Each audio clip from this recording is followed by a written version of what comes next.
바라네. 하나님의 품을 떠나 죄에 빠진 우리를 예수 구원하시려고 보혈을 주셨네. 주의 귀한 은혜 받고 일생 미친 자매네. 주의 은혜 사슬 되사 나를 주께 매소서. 나는 연약하여 범죄하기 쉬우니 하나님이 받으시고 전국인을 지소서. 아멘. 찬송 간장부터 하시죠. 찬송가 369장 찬송하시고 강영숙 전도사님 기도하시겠습니다. 369장입니다.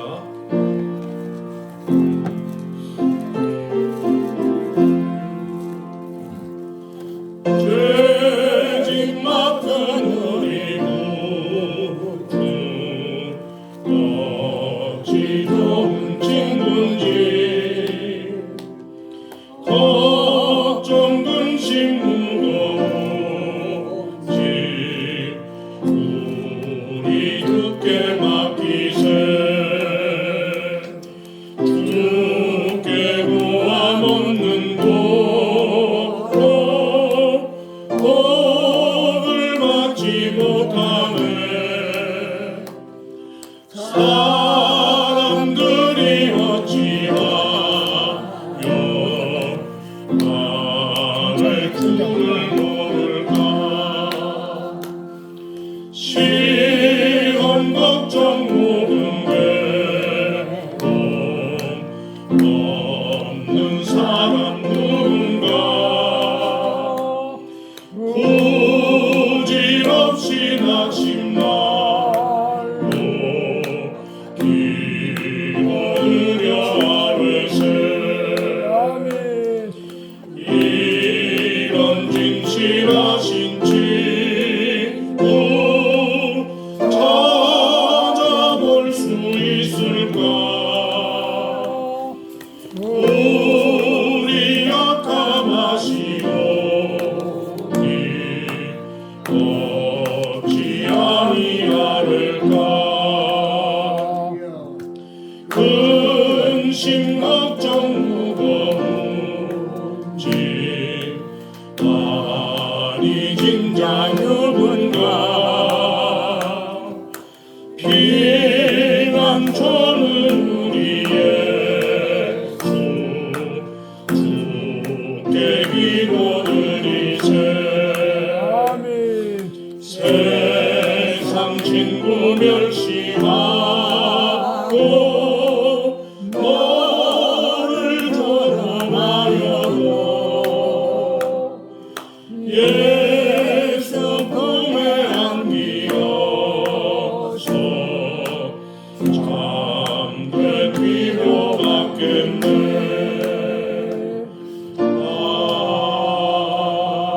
아멘. 전도사님 기도 부탁드립니다. 지금도 살아계시는 우리 아버지 하나님 감사합니다. 귀하고 복된 주일을 저희들에게 허락하여 주셔서 오전에도 십자가의 사랑에 대해서 귀한 말씀을 듣게 하시고 은혜 받게 하신 것을 감사드립니다. 또한 오늘은 성탄절 주일로 지키게 하신 것을 감사합니다. 예수님의 살과 피를 묻고 마시면서 주의 은혜를 생각하는 귀한 시간이었음을 고백합니다. 하나님 아버지 감사드립니다. 우리 서울신학교 모든 성도님들을 축복하여 주시고 주의 사랑을 기억하며 날마다 주의 복음을 전하는 저희 모두가 될 수 있도록 아버지 하나님 축복하시고 도와주시옵소서. 이 나라를 주님께서 기억하시고 불쌍히 여겨주시기를 원하옵나이다. 하나님을 두려워하는 백성들이 되게 도와주시옵시고 하나님 올바로 섬기는 백성들이 될 수 있도록 도와주시옵시며 하나님께 주신 이 아름다운 자유를 잘 지킬 수 있는 저희 모두가 될 수 있도록 축복하시고 도와주시옵소서. 나라와 민족을 위해서 기도하는 기도의 소리가 날마다 하나님 나라를 하나님 보다를 움직일 수 있도록 도와주시옵시고 참으로 이 나라가 하나님 기뻐하시는 귀한 나라가 되어서 하나님께 영광 돌릴 수 있도록 축복하시고 도와주시옵소서. 아버지 하나님 감사드립니다. 우리 민족이 복음화되기를 원하옵나이다. 주의 귀한 말씀으로 새롭게 거듭나게 도와주시옵시고 민족이 복음화되고 세계 복음을 위해서 나아갈 수 있도록 축복하시고 도와주시옵소서. 우리 서울신학교 주님께서 기억하시고 축복하여 주시옵소서. 60년 세월 동안 함께하신 우리 아버지 하나님 앞으로도 함께하시고 역사하여 주셔서 우리 민족의 복음화와 세계 복음화를 위해서 크게 이바지하는 우리 서울신학교가 되게 도와주시옵소서. 또한 우리 서울신학교에도 축복하여 주시기를 원하옵나이다. 하나님 아버지 오늘 이렇게 지하 2층에서 예배드리게 하신 것을 감사드립니다. 하나님 이 빈자리를 채울 수 있도록 저희 입술에 말씀을 담아주시고 나가서 담대하게 복음을 전할 수 있도록 도와주시옵소서. 다음 주일에는 추수감사줄로 지키면서 총동원줄로 지키려고 하고 있습니다. 하나님 우리 모든 성도님들이 일주일에 한 끼 금식하면서 철학기도 하면서 하나님 죽어가는 영혼들을 위해서 기도할 때 하나님께서 많은 영혼들을 보내주시옵시고 이 빈자리를 채울 수 있도록 축복하시고 도와주시옵소서. 은미의 왕도 주님께서 축복하여 주시기를 원하옵나이다. 이곳에 계신 우리 어르신들 한 분 한 분 주님께서 만나주시고 위로하여 주시고 함께하여 주셔서 우리 어르신들이 예수님을 만나게 도와주시옵시고 우리 어르신들로 천국 갈 수 있도록 역사하여 주시옵소서. 이 모든 일 위해서 수고하며 승리는 우리 학자님과 사모님과 실장님 붙들어 주시옵시고 모든 직원들까지 하나님께서 은혜 내려주셔서 모두가 다 예수 믿고 천국 갈 수 있도록 하나님 축복하시고 도와주시옵소서. 이 한 시간도 우리 김재수 목사님께서 우리와 함께 하시는 하나님이라는 제목으로 말씀을 전가할 때 하나님이 진짜 함께 하셔서 이 한 시간도 온전히 주님께 영광 돌리는 귀한 시간 되게 도와주시옵시고 말씀을 전하는 목사님이나 듣는 저희 모두가 다 성령 충만한 가운데 하나님 기뻐하는 귀한 시간 되게 도와주시옵소서. 감사하고 우리를 구원하신 예수님의 이름으로 기도드리옵나이다. 아멘.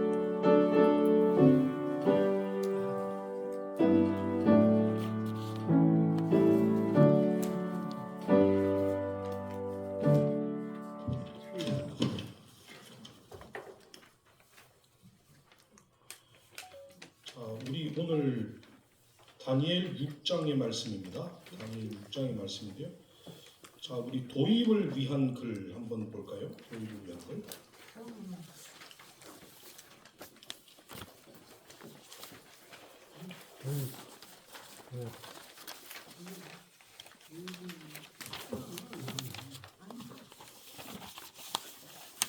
자, 도입을 위한 글을 제가 읽겠습니다. 찰스 스윈돌은 어느 여객기가 순탄한 비행을 마친 후 착륙하려는 중간 갑작스레 착륙 바퀴가 펴지지 않았던 한 사건을 우리에게 이야기해주고 있다. 조종사는 바퀴를 내리기 위해 애쓰면서 한편으로는 고요하리만큼 침착한 목소리로 승객들에게 현재 상황을 차근차근 설명했다. 마침내 활주로가 거품에 뒤덮임과 동시에 조종사는 승객들에게 머리를 무릎 사이로 파묻고 발목을 꽉 잡으라고 말했다. 그리고 이런 알림으로 지시를 마쳤다. 우리는 지금 최후의 하강을 시작하고 있습니다. 이 순간 저의 의무는 제네바에서 체결된 국제항공협약에 따라 여러분이 만일 하나님을 믿는다면 기도를 시작해야 한다고 일러주는 것뿐입니다. 마침내 동체는 안전하게 착륙할 수 있었다. 아멘. 뭐 성경 말씀이 아니라서 아멘 하기는 좀 그렇고 우리 다니엘 6장 말씀의 배경을 우리가 한번 살펴보면은 이게 뭐 여러분 다니엘 6장 하면 우리는 사자굴이 가장 유명하니까 뭐 사자굴 얘기밖에 생각을 우리가 해요, 그죠? 네. 아, 하나님께서 사자굴에 떨어진 이 다니엘을 하나님께서 건지셨다. 예, 이렇게 우리가 생각을 하고 있는데 여러분 다니엘 6장의 배경은 사실 그거보다는 조금 더 굉장히 심오합니다. 사실 왜 그러냐면 그 제국이 바뀌는 거죠. 그러니까 이제 5장까지는 이제 그 느부갓네살과 벨사살이 다스렸던 바벨론 제국이었어요. 근데 지금 6장부터는 뭐냐면 메데 바사 제국의 이제 시작이죠. 그러니까 다리오 왕이 시작이 되는 그 사건입니다. 그래서 자 메데바사가 들어오고 이제 다니엘 6장은 이제 정권 교체의 장면 중입니다. 그러니까 벨사살 왕이 죽는 것이 이제 5장 마지막이고 메데바사가 바벨론을 접수하고 난 다음에 그 다음에 새 왕 다리오가 세워지게 되는 것이죠. 그러니까 자 이 시대는 나라가 바뀌는 이 시대는 사실 굉장히 혼란의 시대입니다. 그래서 우리가 뭐 우리나라 역사를 생각을 해봐도 정권이 바뀔 때의 그 초기가 굉장히 중요하잖아요. 그리고 더군다나 우리가 대한제국에서 그다음 일제강점기를 거쳐서 이제 대한민국의 시대로 왔을 때도 여러분 그 시대 때도 굉장히 시작이 굉장히 중요했었습니다. 그래서 제국들이 이렇게 바뀌게 되는 이 상황에서는 가장 먼저 중요한 것은 뭐냐면 충성도 검사예요, 실제로. 그러니까 어떤 사람을 어떻게 사용을 하겠느냐. 그러니까 이 사람이 정말 충성을 다해서 이 나라를 위해서 최선을 다할 수 있겠느냐. 이것이 가장 중요한 척도가 되겠죠, 그죠? 그래서 다리오가 했던 일은 뭐냐면 우리가 이제 이 배경에 120명의 총독을 둡니다. 그리고 그 위에 3명의 고관을 세우죠. 다니엘이 바로 그 3명 중에 한 사람 핵심의 역할을 했었던 사람이었습니다. 그런데 여러분 다니엘이 누군가요? 다니엘은 바벨론 사람도 아니고 유다 사람이었습니다. 그죠? 유대 사람이었는데 유대가 멸망을 하면서부터 그 다음에 이 바벨론으로 이제 접수가 됐고, 그러니까 실제로 보면은 그 시대에는 마치 우리가 이렇게 생각하면 되겠죠. 그 지금 현재 이스라엘과 메데바사가 중심으로 있었던 나라가 바로 이란, 이라크 지역이잖아요. 그러니까 이게 벌써 한 1000km 이상 떨어져 있는 그런 공간을 가지고 있으니까 이거 굉장히 이주하는 자체도 굉장히 힘들었었고, 그렇죠? 말도 달랐었고, 그렇죠? 그런 상황이었습니다. 자, 그런데 우리가 다니엘 6장의 내용을 우리가 잘 보면 가장 중요하다고 제가 봤던 부분 중에 하나가 뭐였냐면 다니엘 6장 22절의 말씀입니다. 다니엘 6장 22절의 말씀을 잠깐만 한번 볼까요?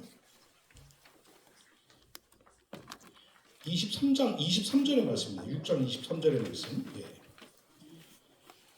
다니엘 6장 23절에 왕이 심히 기뻐서 명하여 다니엘을 굴에서 올리라 하매 그들이 다니엘을 굴에서 올린즉 그의 몸이 조금도 상하지 아니하였으니, 그 다음 말씀이죠. 이는 그가 자기의 하나님을 믿음이었더라. 이 말씀이 사실은 다니엘 6장에서 가장 중요한 말씀이라고 봅니다. 그러니까 우리가 충성을 다할 때 누구에게 충성을 다하느냐가 중요하잖아요. 그죠? 네. 자, 오늘 우리가 문제를 한번 쭉 보겠습니다. 문제를 쭉 보면은, 자, 도입을 위한 질문에 보면 다니엘은 예루살렘을 향해 무릎 꿇고 규칙적으로 기도했습니다. 당신의 기도 습관은 어떻습니까? 혹시 뭐 대답하실 분 있으십니까? 기도 습관요? 네. 저기 슬픈 일이 있었을 때 감사하다고 말이 나오는 기도. 그때는 참 안타까운 기도. 아, 그렇습니까? 최고입니다. 네. 예, 기뻐할 수 없는 자리인데 나도 모르게 주님 감사해요. 그렇게 터져 나올 때 입을 막아버리. 주여 이렇게 그때 가장 그 기도가 좀 아주 좋습니다. 예. 네, 저기 어떤 뭐 고난이나 어떤 문제가 있을 때 그때 하나님 아버지 범사에 감사합니다. 이런 기도를 저는 이제 주로 합니다. 범사에 감사합니다. 아무리 어렵고 아무리 힘들어도 하나님 아버지 범사에 감사합니다라고 하면서 하나님께 기도했던 그렇게 습관이 돼 있습니다. 실제로 힘든 상황에 우리가 고난을 당할 때에 하나님께 감사할 수 있다는 것이 하나님을 향해서 올바로 있지 않으면 우리가 할 수 없는 기도잖아요. 그죠? 아멘. 저는 뭐 사실 별로 기도를 안 하는 사람이었습니다. 그래가지고 뭐 그랬는데 이제 저는 그리고 금식 기도 같은 걸 별로 안 좋아했습니다. 저는 항상 생각이 뭐냐면 나는 많이 먹고 열심히 기도하자. 항상 그런 주의였기 때문에 저희 아버지가 매주 금요일마다 기도하는 그 음식 기도하시는 그 상황을 보면은 저는 뭐 아들로서 굉장히 부담을 많이 느꼈어요. 그래가지고 참 이거 금요일날 어떻게 좀 빠질 수 있을까 생각도 많이 했었는데 어느덧 시간이 되어서 제가 이제 그 목사가 되고 난 이후에는 뭐 목사 되기 전에도 예수님을 만나고 난 이후에 저는 이 기도 생활이 얼마나 중요하다라는 것을 느꼈습니다. 저희 아버지는 한 번도 지금까지 제가 태어나기 전부터 아버지는 매주 금요일 날은 금식 기도하셨어요, 아침에. 항상. 그러니까 이거는 제가 태어나기 전부터 아마 아버지께서 이제 여쭤보니까 신학교 다닐 때부터 아버지 그렇게 하셨답니다. 그러니까 금요일이라 하면 이게 목요일 날 이제 밤 12시 딱 되면은 그때부터 이제 금요일 날 이제 12시 점심 먹기 전까지 그 12시간을 이제 금식 기도를 하시는데 완전히 아버지는요. 제가 보면은 뭐 여행 중에 어디를 가도 그곳에서는 반드시 금식 기도 하셨어요. 왜냐하면 여행 중이라면은 그래도 뭐 시간이 한국 시간이 아니니까 그래도 같이 좀 밥 먹으면 어떨까 생각을 했는데도 저희 아버지는 절대로 안 그러셨습니다. 지금까지 아버지는 그대로 지금 지키고 계세요. 그러니까 저는 그리고 아버지의 기도 습관과 방식을 보면은 그리고 또 금요일 날 저녁에는 항상 기도원으로 올라가셔서 기도원에서 철야 기도를 항상 하셨어요. 지금도 그렇게 하고 계세요. 저는 지금 뭐 수업도 있고 뭐 연구도 있고 뭐 그래가지고 지금 전 전혀 여기 한국에 와서는 금요일 날이 아니라 토요일 아침까지 저는 뭐 공부를 해야 되는 상황이라 그래서 저는 뭐 그걸 할 수가 없는데 항상 저희 아버지는 그거를 무조건 제쳐놓고 하셨습니다.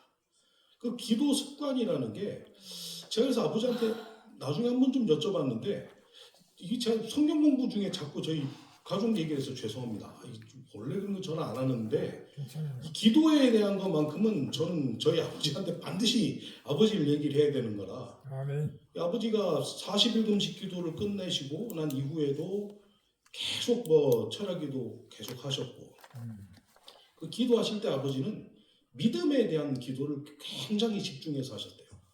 믿음, 소망, 사랑 세 가지를 놓고 기도를 하셨을 때 믿음에 대한 것을 그렇게 아버지가 기도했을 때 어떤 조그마한 씨앗 같은 것이 들어오는 것을 느꼈다고 합니다.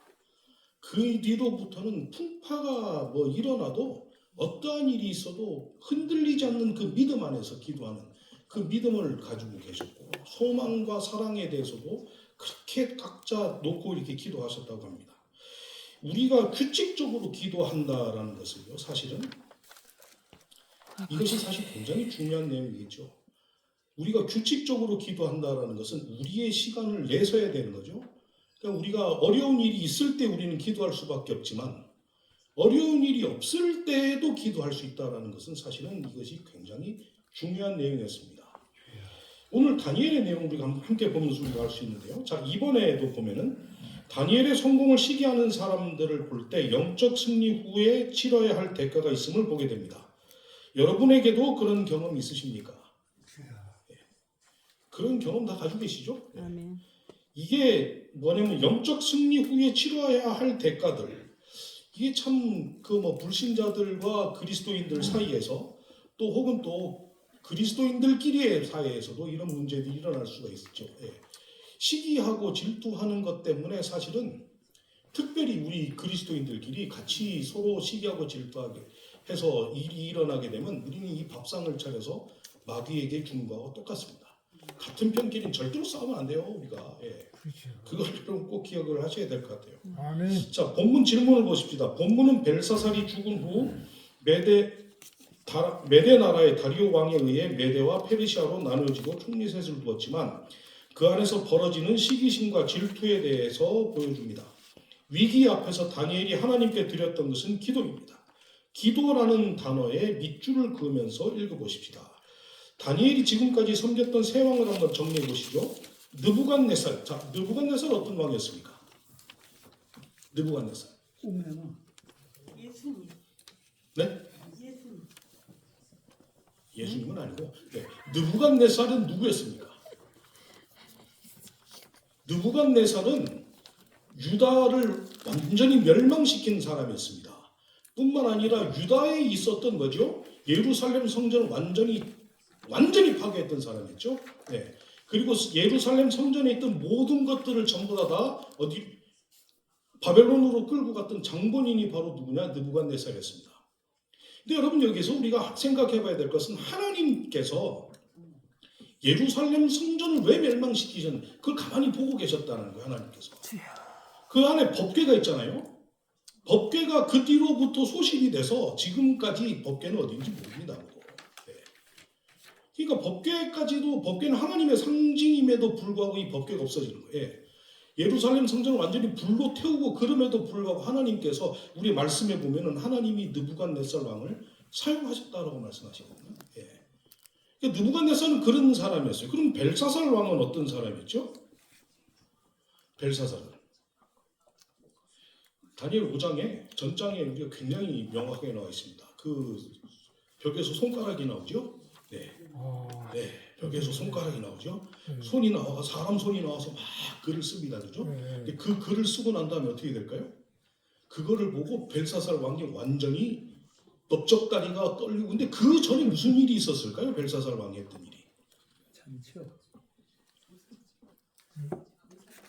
벨사살 왕이 했던 일을 우리 5장 잠깐만 볼까요? 5장 처음에 있어요. 5장 1절부터 한번 볼게요. 1절부터 4절까지의 말씀입니다. 네, 1절부터 5장 1절입니다. 전장이에요. 다니엘 5장 1절에서부터 4절까지 말씀을 보면 벨사살 왕이 그의 귀족 1000명을 위하여 큰 잔치를 베풀고 그 1000명 앞에서 술을 마시니라.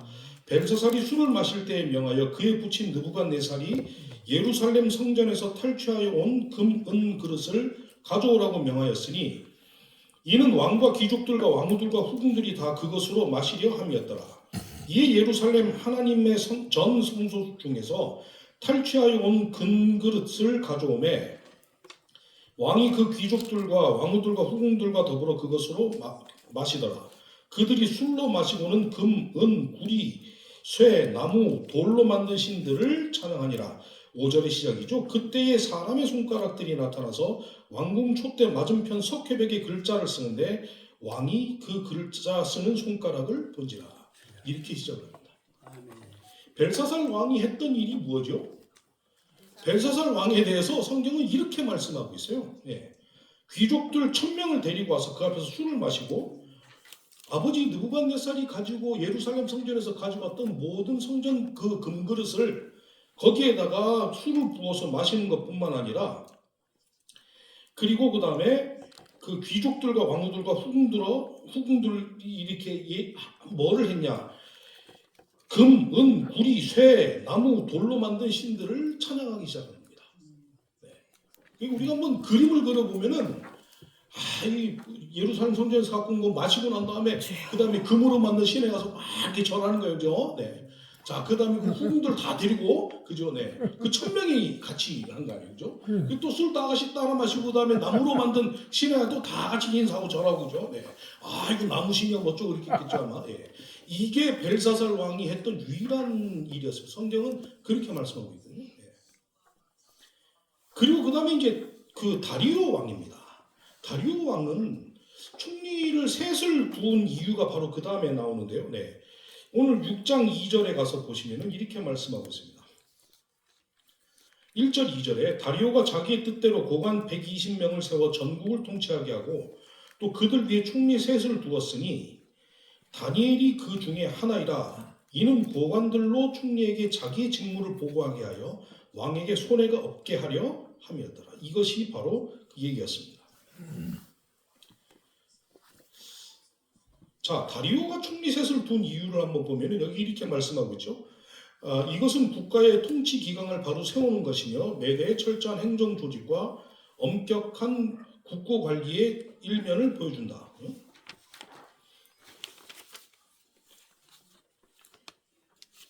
다리오가 실제로는 권력자이고 하지만은 다리오가 지금 했던 일들은 이제 그 다음부터 이제 보면 나올 거예요. 자, 3번으로 가서 보십시다. 총리들과 고관들은 다니엘에게서 무엇을 찾았습니까? 4절 말씀 한번 다 같이 읽어볼까요? 4절에 이에 총리들과 고관들이 국사에 대하여 다니엘을 고발할 근거를 찾고자 하였으나 아무 근거, 아무 허물도 찾지 못하였으니 이는 그가 충성되어 아무 그릇됨도 없고 아무 허물도 없음이었더라. 총리들과 고관들은 다니엘에게서 무엇을 찾았죠? 아무 번거, 아무 허물도 찾지 못했다라는 겁니다. 그러다 보니까 어떤 일이 생기게 되냐? 4번에 가서 보시면 그래서 총리들과 고관들이 다리오 왕에게 제안했던 것이 무엇이죠? 7절 말씀해 보시면 한번 다 같이 읽어볼까요? 나라의 모든 총리와 지사와 총독과 법관과 관원이 의논하고 왕에게 한 법률을 세우며 한 금령을 정하실 것을 구하나이다.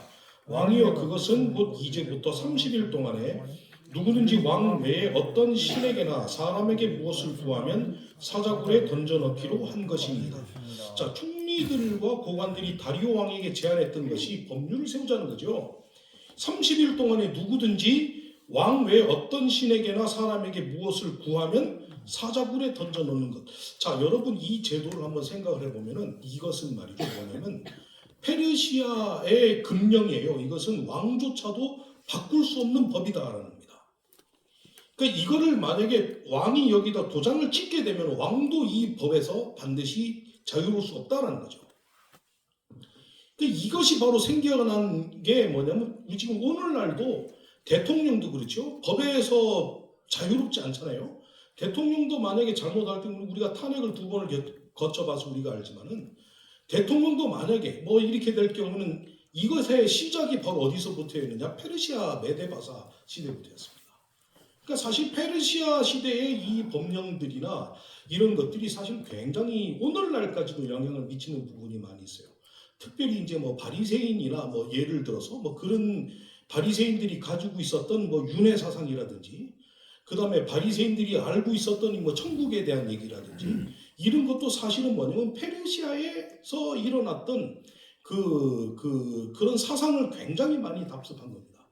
그 예수님께서 사실 뭐 바리새인들에게 독사의 자식이라고 얘기했던 이유 중에도 하나는 뭐냐면 하나님의 말씀을 어떻게 했냐? 페르시아의 그 메데바사가 가지고 있었던 그 철학과 함께 섞어서 자기들 마음대로 해석했기 때문에 그래서 이것이 굉장히 하나님의 백성들에게 너무나도 큰 억압이 되었었기 때문에 이런 일이 예수님께서도 말씀하셨던 내용도 바로 그거죠. 자, 5번에 그래서 문제는 이제 다니엘이 이 조서 내용을 알고 있으면서도 어떻게 했느냐예요. 자, 우리 10절 말씀을 한번 읽어보십시다. 다니엘이 이 조서에 왕의 도장이 찍힌 것을 알고도 자기 집에 돌아가서는 윗방에 올라가 예루살렘으로 향한 창문을 열고 전에 하던 대로 하루 3번씩 무릎을 꿇고 기도하며 그의 하나님께 감사하였더라. 집에 돌아가 윗방에 올라가죠. 예루살렘으로 향해서 창문을 열고 그리고 전에 하던 대로 하루 3번씩 무릎을 꿇고 기도하며 하나님께 감사하였다. 결론은 좀 이따 내보십시다. 6번 말씀에 다리오 왕은 다니엘에 대한 고발을 듣고 어떤 마음이었는가? 14절이죠. 한번 가서 읽어보십시다. 왕이 이 말을 듣고 그로 말미암아 심히 근심하여 다니엘을 구원하려고 마음을 쓰며 그를 건져내려고 힘을 다하다가 해가 질 때에 이르렀다. 심히 근심해서 다니엘을 구하려고 애쓴 거예요. 왕임에도 불구하고 페르시아의 법령에 자기가 조인을 했기 때문에 더 이상 자기가 왕인 자기도 다니엘을 못 구하는 상황입니다.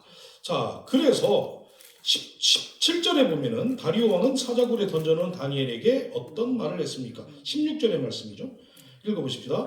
이에 왕이 명령하며 다니엘을 끌어다가 사자굴에 던져놓는지라. 왕이 다니엘에게 이르되 내가 항상 섬기는 너의 하나님이 너를 구원하시리라 하니라. 아멘.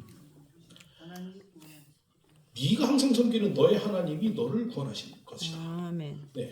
자, 그 다음에 사자굴에 있는 다니엘을 생각하며 왕은 어떻게 했습니까? 18절에 한번 보십시다. 왕이 궁에 돌아가서는 밤이 새도록 금식하고 그 앞에 오락을 그치고 잠자기를 마다하니라.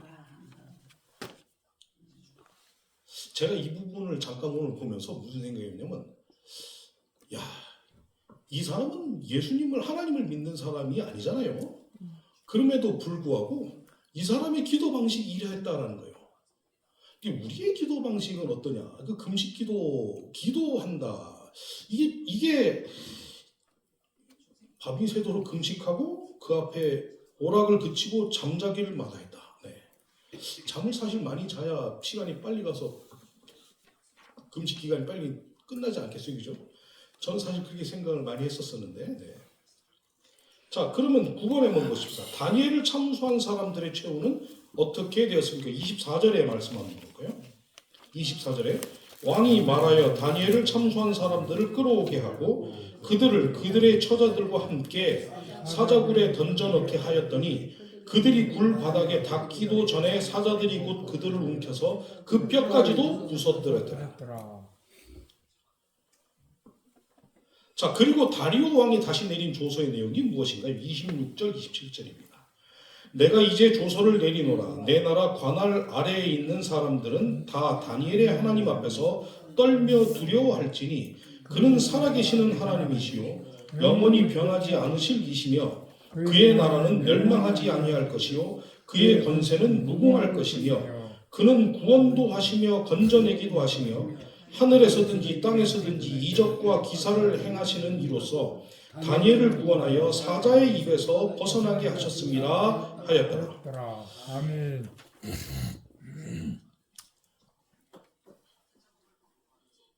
여러분 뭐 혹시 느끼시는 바가 있을까요? 여기서?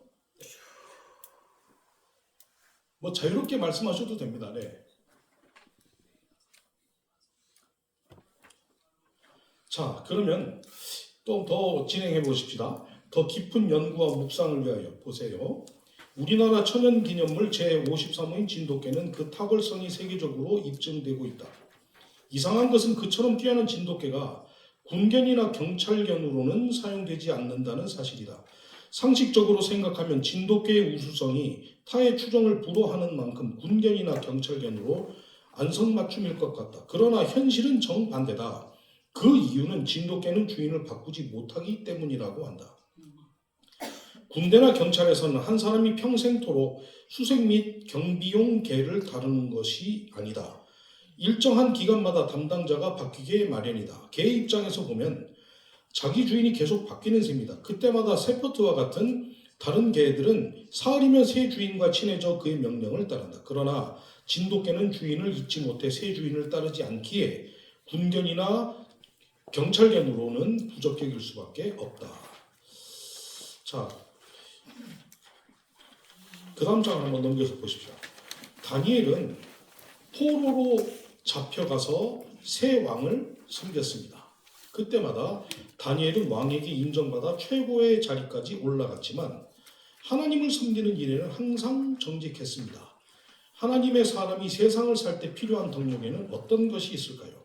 한번 여러분 이거는 꼭 좀 말씀을 해주시면 좋을 것 같아요. 네.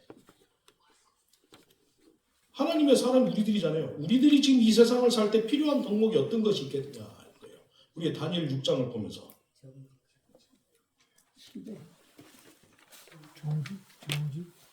정직 아닙니까? 정직한 거. 아니 계속 다니엘이 세 번씩 기도한 것처럼 항상 정해진 시간에 기도해야 된다는 거. 기도하고 정직한 거. 정직하게. 기도, 정직하고. 네. 네. 또 다른 의견이 환란 있으세요? 핍박이 있어도 하나님 환란 핍박이 있어도 환란과 핍박이 있어도 네. 오직 하나님을 신뢰하고 하나님께 믿음으로 나아가는 신뢰하고 덕목. 믿음으로 나가자. 네. 뭐 또 다른 의견 있으십니까?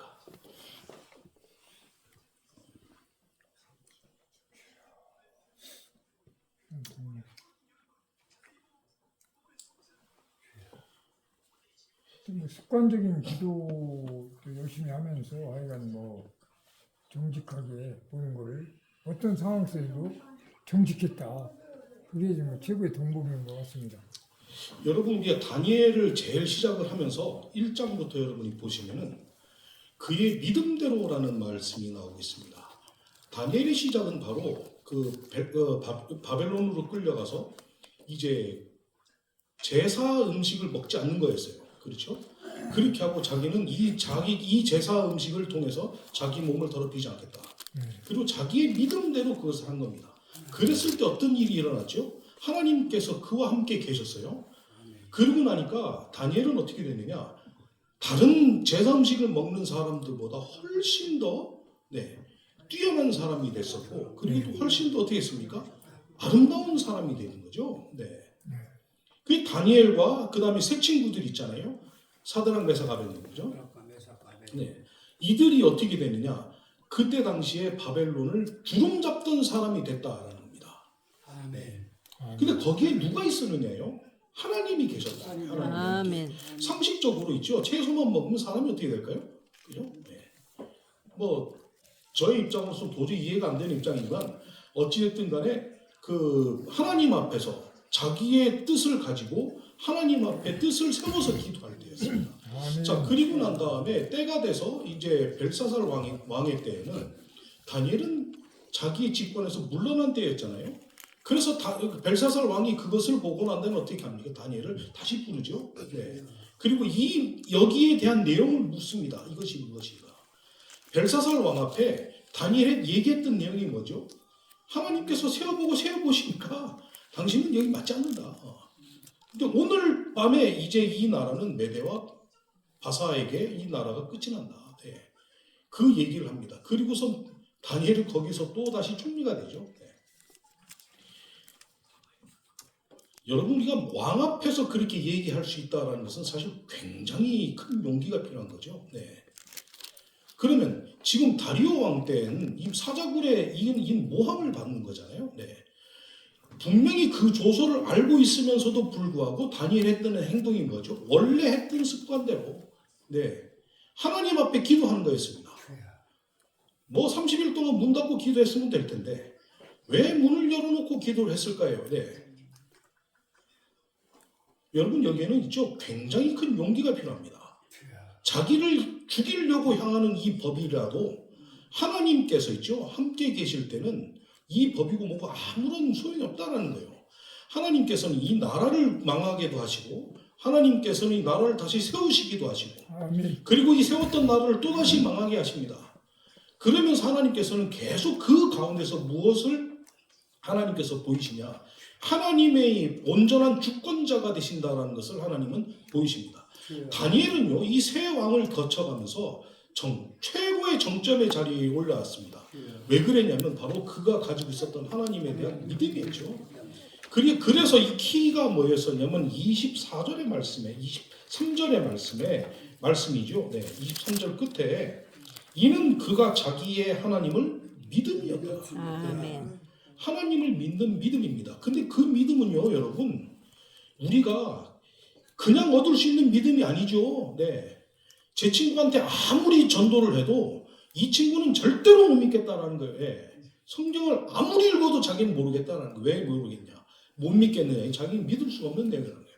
우리가 태초에 하나님이 천지를 창조하셨다라는 사실을 이것은 여러분 우리가 논쟁하도록 주어진 것이 아니라 우리에게 믿음으로 말씀을 하신 거예요. 예. 아멘. 이것이 사실이고 팩트인데 이거를 믿지 못한다라는 것은 있죠. 하나님이 주시는 선물을 아직 받지 못한 사람이에요. 하나님이 이 나라를 멸망시켰어도 하나님의 영광을 위해서 이 모든 것을 보이셨던 하나님의 이 섭리하심과 계획을 믿었기 때문에 자기가 했던 기도를 계속해서 할 수 있었던 겁니다. 여러분 이게 가장 중요한 거죠. 근데 이 기도가 뭐냐면 성실함으로 기도한다는 거예요. 그리고 이 기도를 할 때 그냥 경건의 습관이에요. 꾸준한 경건의 습관. 아멘. 아멘. 그러니까 하루도 빠지지 않고 그러니까 결국은 뭐예요? 사자굴에 있던 그 사자의 입장에서 한번 여러분 생각해 보세요. 어떤 일?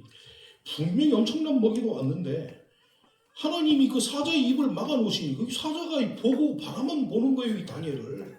이건 잡아먹고 10호도 못 잡아먹고 이게 그러니까 사자 입장에서 밤새도록 얼마나 배고팠겠어요. 먹이가 내 앞에 떨어졌는데 먹지도 못하는 이야 이거 그러니까 사자굴에서 다니엘이 다시 올려지고 그 대적들을 집어넣으니까 땅에 떨어지기도 전에 그냥 다 잡았고 뼈까지 다 그게 사자예요 원래. 예.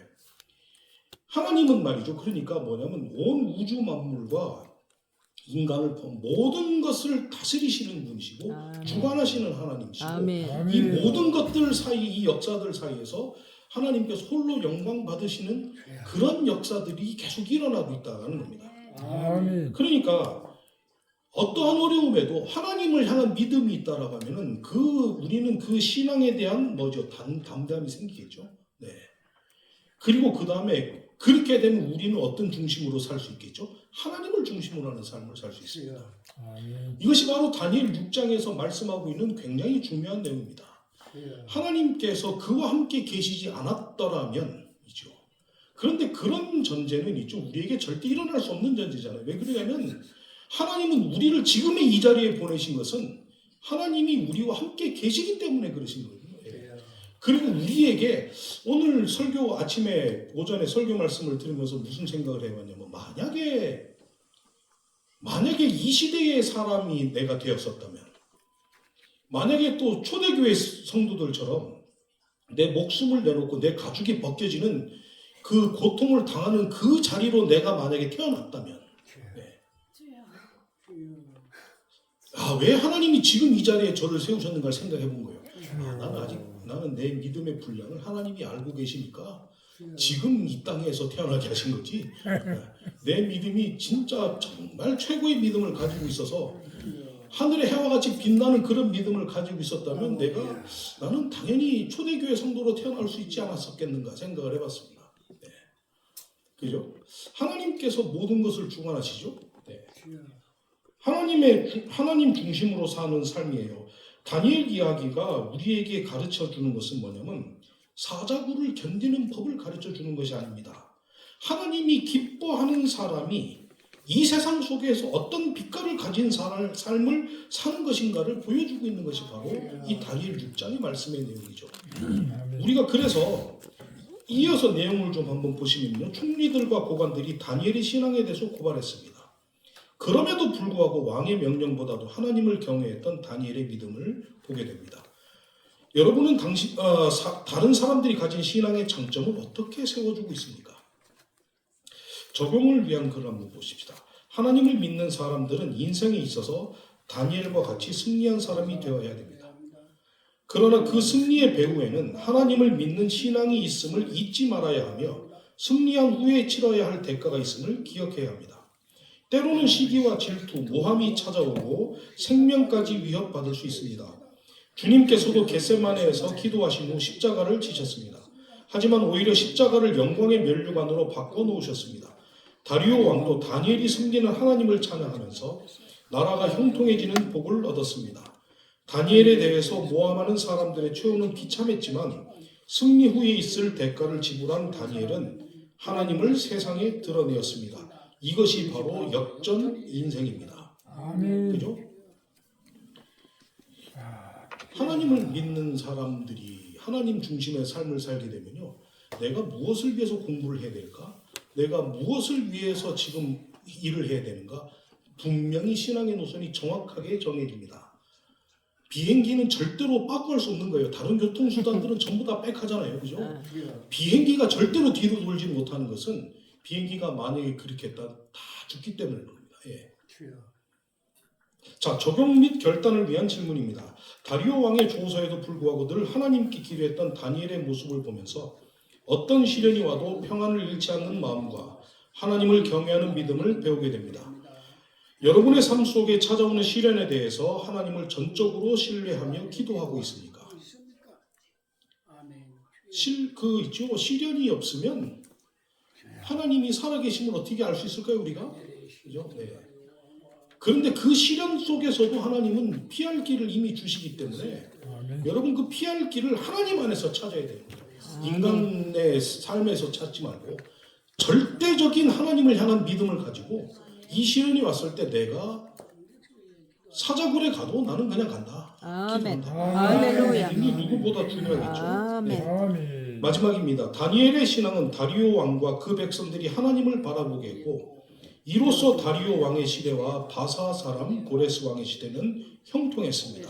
한 사람의 영향력을 생각하면서 여러분이 섬기는 나라와 공동체를 위해 기도하십시오. 아멘. 요셉도 그랬고 다니엘도 그랬습니다. 이들의 삶을 통해서 전혀 하나님을 알지 못하던 바로 왕과 느부갓네살 왕과 벨사살 왕과 다리오 왕은 하나님을 인정하고 찬양했던 왕들이 되었습니다.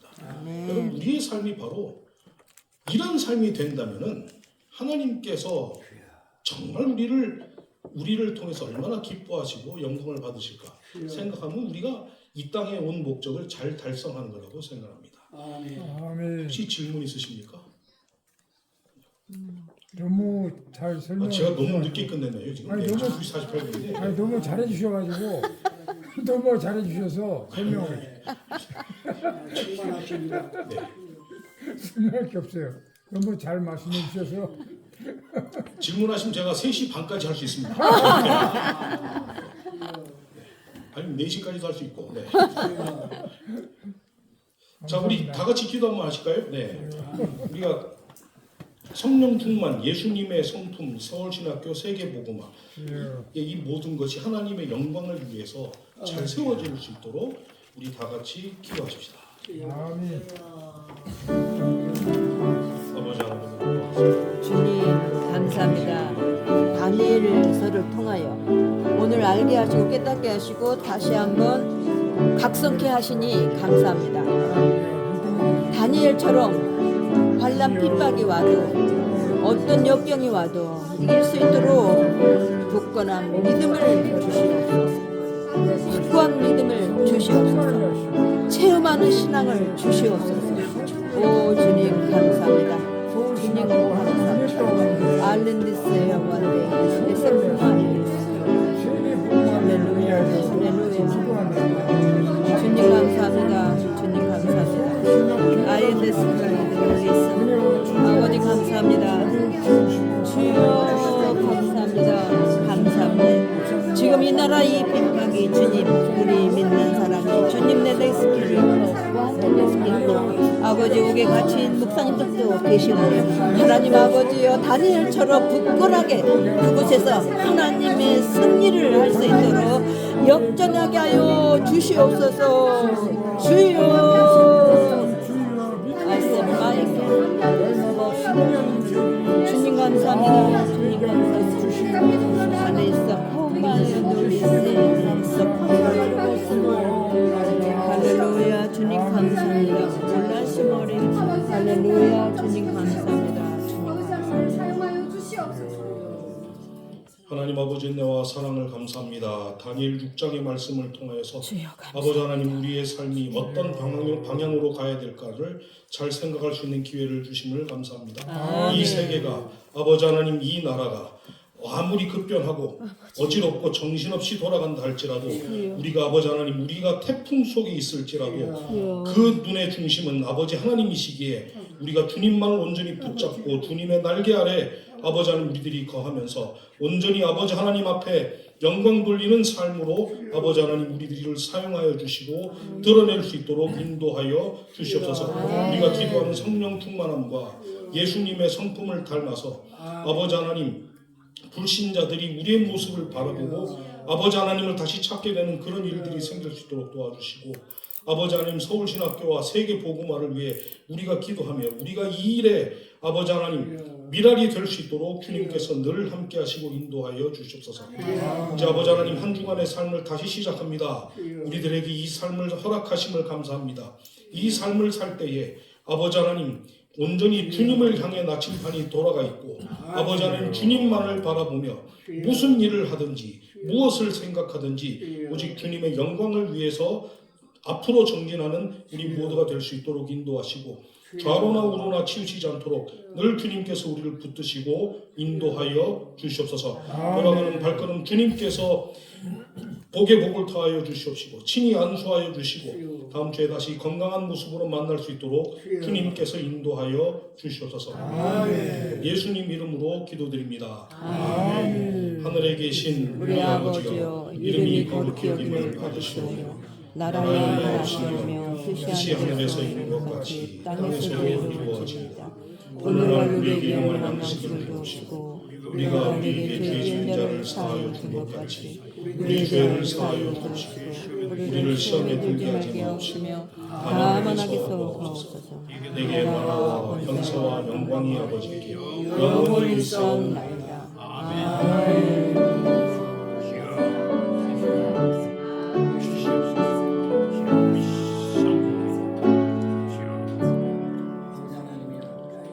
자 오늘 하루 수고 많이 하셨습니다. 다음 주에 뵙겠습니다.